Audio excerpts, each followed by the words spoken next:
Hello guys, आप देख रहे हैं कॉमिक ड्यूड और आज से हम स्टार्ट करने वाले हैं most awaited DC comic Batman 3 jokers. तो बहुत साल पहले 4 साल पहले जब डार्क साइड वॉर में बैटमैन के पास सारी नॉलेज थी और उसने उस चेयर से पूछा था कि जोकर का असली नाम क्या है, तो आंसर आया था कौन सा वाला। तो हाँ, उसी स्टोरी को और ज़्यादा डिटेल में क्लियर करते हुए आ चुकी है बैटमैन 3 जोकर। तो ये मेरी पहली कॉमिक बुक एक्सप्लेनेशन वीडियो है, तो अगर कुछ गलती हो जाए तो माफ़ कर देना। और हाँ, स्टार्ट करते हैं वीडियो।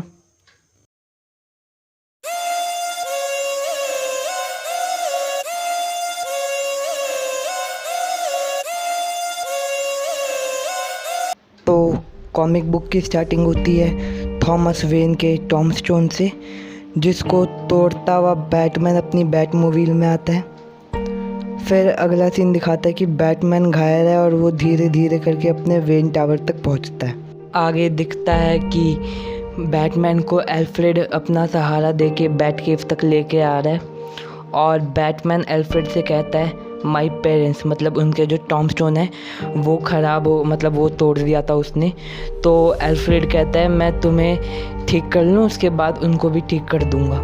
तो फिर अब एल्फ्रेड उससे पूछता है कि इस बार क्या चीज़ थी, इस बार तुम्हें किस चीज़ से लगी। तो वो बोलता है अम्ब्रेला। और फिर दिखाया जाता है कि पेंगुइन ने किस तरह से अम्ब्रेला मारा था उसको। फिर वो सारे निशान दिखाए जाते हैं जो उसकी बॉडी पे हैं, जो सुपर विलेंस ने उसको दिए थे। सबसे पहले दिखाया जाता है बेन ने जो दिया था, बेन ने उसकी जो कमर तोड़ी थी उसके कुछ निशान हैं जो वो दिखाए जाते हैं। फिर रिडलर की जो क्वेश्चन मार्क वाले जो उसका ट्रेडमार्क का वो है उससे उसने दिया था। फिर कैट वुमैन, फिर वो किलर क्रॉक, और फिर इसी तरह से स्केयर करो, और लास्ट में जोकर के कुछ निशान दिखाए जाते हैं। फिर अचानक से हा हा वाली, मतलब जो हंसी है उसकी आवाज़ आती है और फिर उसको अचानक से याद आता है वो समय जब वो अपने पेरेंट्स के साथ गया था मूवी देखने और कैसे उसकी पेरेंट्स को उसकी आंखों के सामने मार दिया गया था। और उसकी तरफ पॉइंट तो की थी गन उसने, लेकिन उसको मारा नहीं, उसको उसी तरह से छोड़कर वो वहाँ से भाग गया था। फिर बैटमैन न्यूज़ चैनल पर देखता है कि मॉक्सॉन क्राइम फैमिली का जो आखिरी मेंबर था उसको मार दिया गया है लुई रेस्टोरेंट में, और एक आई विटनेस ने बताया कि वो जोकर था। फिर सीन चेंज होता है और दिखाया जाता है बारबरा गॉर्डन को जो जिम में एक्सरसाइज कर दी है, और उसको वहाँ पे न्यूज़ में पता चलता है कि मशहूर कॉमेडियन को जोकर ने लाइव आके मार दिया है। फिर बारबरा गॉर्डन नहा रही होती है और उस गोली के निशान पर हाथ लगाती है जो जोकर ने उसको दिया था, जिसकी वजह से वो अपाहिज हो गई थी। फिर सीन चेंज होता है और दिखाया जाता है रेडवुड को जो जोकर के कुछ गुंडों को पेल रहा होता है उससे इन्फॉर्मेशन निकलवाने के लिए। और फिर दो तीन गुंडे मिलके उसको पकड़ लेते हैं और उसको कहता है आज इसका सर फोड़ूंगा, इस टाइप से कुछ। फिर उसको याद आ जाता है कि जोकर ने किस तरह से उसको मारा था, और वो उठता है और फिर सबको मारता है और उनसे बस एक चीज़ पूछता है कि जोकर कहाँ है बताओ। तो वो लोग मना कर देते हैं कि उनको नहीं पता। तो रेडवुड कहता है हाँ मुझे अंदाज़ा ही था, और फिर वो वहाँ से जाता है। फिर सीन चेंज होता है और दिखाया जाता है कि 3 लोग जोकर गैस का शिकार हुए पड़े हुए हैं। तो पुलिस वाला पूछता है ये कैसे हो सकता है कि जोकर एक ही समय 3 जगह हो। तो फिर कमिश्नर गॉर्डन को बैटमैन की आवाज़ आ जाती है और वो कहता है बैटमैन तुम सॉल्व करो इस मिस्ट्री को। तो बैटमैन इन्वेस्टिगेट करने के लिए आगे बढ़ता है। बैटमैन इन्वेस्टिगेट करने के बाद बोलता है इस केमिकल वगैरह की वजह से कोई भी फिंगरप्रिंट वगैरह मिलना मुश्किल है, और जॉ इस तरह से तोड़ दिए गए हैं, मतलब हंसी की वजह से टूट गए हैं, जिसकी वजह से आप इसके टीथ रिकॉग्नाइजेशन भी नहीं करवा सकते। तो फिर वो पुलिस वाला पूछता है कि ये बात किससे करता है। उसके बाद बैटमैन बोलता है कि ये शायद डिस्ट्रैक्ट करने के लिए किया गया है हमें, कि वो ट्रक से जो ट्रक अभी चुराया गया है। तो तभी बैटगर्ल ऊपर से कहती है ये मेरे से बात करता है, और कहती है और नीचे देख के कहती है ये वही जगह है ना जहाँ पे जोकर पैदा हुआ था। वो इस केमिकल को देखती है, उस केमिकल को, और वहाँ से कूद के बैटमैन के पास आती है और बैटमैन से कहती है कि आधे से ज़्यादा कैमरे काम नहीं कर रहे, लेकिन जो कर रहे हैं उसमें उसने साफ साफ देखा है जोकर या 3 जोकर वो दिखना चाहते हैं। तो फिर वो और इन्वेस्टिगेशन की बातें कर रहे होते हैं, तभी एक बंदा हंसता है उन विक्टिम में से जो तीनों पड़े हुए थे।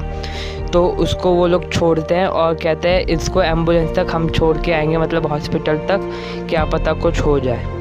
तो फिर जिम गॉर्डन कहता है बैटगर्ल तुम्हें राइड चाहिए, तो वो कहती है नहीं मेरे पास है। तो फिर जाते जाते जिम गॉर्डन कहता है तुम्हें ये करने की कोई ज़रूरत नहीं है बारबरा।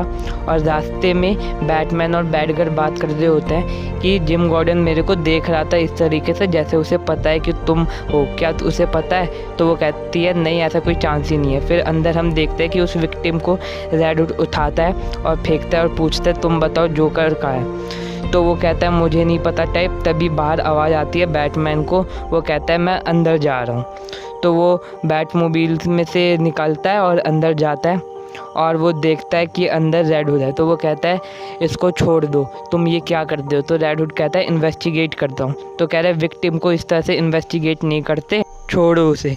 और फिर उनके बीच थोड़ी सी हाथापाई होती है। उसके बाद दिखाया जाता है कि बारबरा गॉर्डन अपनी बाइक से एम्बुलेंस का वो वाला टायर फाड़ देती है। फिर सीन चेंज होता है और वो एस केमिकल का ट्रक दिखाया जाता है जो वहाँ से चोरी हुआ है और उसमें होता है जोकर। वो डायरेक्शन मतलब गाड़ी को चलाते हुए जाता है और पहुँचता है उस एक अजीब से सुनसान से घर में जो एकदम ही अलग है।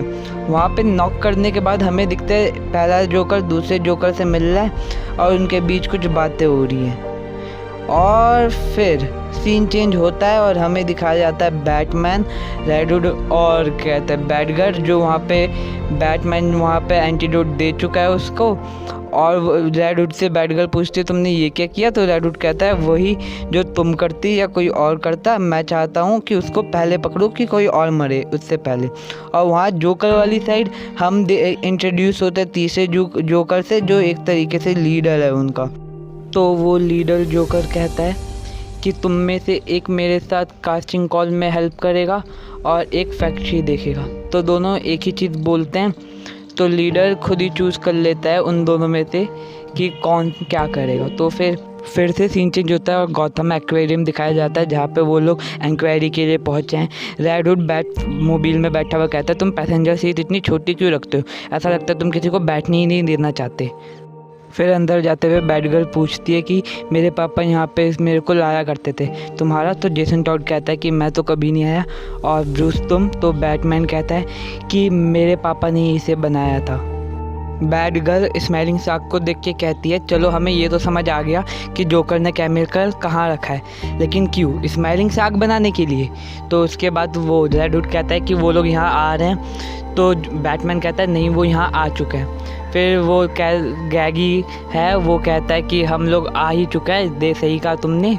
उसके बाद बैटमैन कहता है ये एक बार कोर्ट ऑफ जस्टिस था जोकर का एक, ठीक है। तो फिर उनकी लड़ाई स्टार्ट होती है और लड़ाई में रेड हुड एक्वेरियम का कांच फोड़ देता है जिसकी वजह से वो शार्क बाहर निकल जाता है और वो फिर शार्क गैगी को खा लेता है। फिर वहाँ पे थोड़ी देर के सन्नाटा रहता है। फिर अचानक से ही जोकर आ जाता है वहाँ पे अपने फेस का वो लेके और फिर थोड़ा सा जोक करके मतलब मारता है जो उसका ट्रेड है, मतलब जिस तरीके से वो मारता है। थोड़ी सी लड़ाई होती है, उसके बाद जोकर को वहाँ पे गिरा दिया जाता है। और फिर बैटमैन कहता है कमिश्नर गॉर्डन से कि हमें पहला मिल गया है। और फिर कमिश्नर गॉर्डन कहता है शायद हमें दूसरा मिल गया है। और फिर वो उसे ब्रॉडवे पे बुलाता है। तो फिर बैटमैन कहता है कि मैं जा रहा हूँ दूसरे जोकर को पकड़ने, तुम लोग इसको बांध के रखो, तब तक पुलिस आएगी और इसे ले जाएगी। तो फिर वो लोग बांधते हैं। तभी अचानक से मतलब जोकर उस पर रेड हुड पे अपने फ्लावर से हमला करता है और बैटगर्ल उसे बचा लेती है। उसके बाद वो लोग इसके ट्रिक्स वगैरह चेक कर रहे होते हैं और उसी बीच में जोकर उसे भड़का रहा होता है रेड हुड को कि याद करो किस तरह मैंने तुम्हें मारा था, याद करो। मुझे अच्छे से याद है कि तुमने क्या क्या बोला था कि एक काम करो बस तुम मुझे ज़िंदा छोड़ दो, मैं तुम्हारा रॉबिन बन जाऊंगा, ये वो। और फिर रेड हुड से कंट्रोल नहीं होता और वो उसे गोली मार देता है। बैटगर्ल उसे मना करती थी लेकिन उसने फिर भी मार दिया। फिर बैटगर्ल और रेड हुड के बीच बहस हो जाती है थोड़ी सी और बैटगर्ल कहती है ये तुमने क्या किया? तो रेड हुड कहता है तुम अपने आप से पूछो, जो तुम्हारे साथ उसने किया क्या तुम वो नहीं करती? और बैटगर्ल कहती है नहीं और वो वहाँ से चली जाती है। फिर रेड हुड कहता है काश ये वही वाला हो यहाँ पर पहला इशू ख़त्म होता है बैटमैन 3 जोकर का। देखो यार, ये मेरी पहली ट्राई थी किसी भी कॉमिक बुक का एक्सप्लेन करने की। तो अगर आपको वीडियो अच्छी लगी है तो वीडियो को लाइक कर देना और चैनल को सब्सक्राइब कर देना। और अगर कोई गलती हुई है या आपको लगता है कुछ गलत है तो आप कमेंट करके बताओ, और अगली इशू जब आएगी तब हम कंटिन्यू करेंगे। तब तक के लिए बाय।